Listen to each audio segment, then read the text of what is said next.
Hi friends, మీకు ఈ video నచ్చినట్లయితే వీడియోని లైక్ చేయండి, సబ్స్క్రైబ్ చేయండి. మనీషా దేవయాని గదిలో చేరి ఇద్దరు మాట్లాడుకుంటూ ఉంటారు.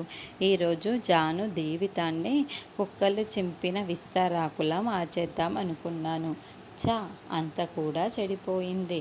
నా ప్లాన్ అంతా కూడా ఫ్లాప్ అయిపోయింది అని దేవయాని చాలా బాధపడుతూ ఉంటుంది. అవునంటీ, లాస్ట్ మినిట్లో మిత్ర వచ్చి జానుని కాపాడేశాడు. మిత్ర కనుక రాకపోయి ఉంటే ఈ పాటికి జాను జీవితం మీరు చెప్పినట్లు కుక్కలు చింపిన విస్తరాకు అయిపోయి ఉండేది. మిత్ర వల్లే జాను కాపాడబడింది. ఇదంతా కూడా మిత్ర వల్లే జరిగింది. జానుని సేవ చేశాడు అని, లేకుంటే మన ప్లాన్ సక్సెస్ అయ్యేది అని మనీష మాట్లాడుతూ ఉంటుంది.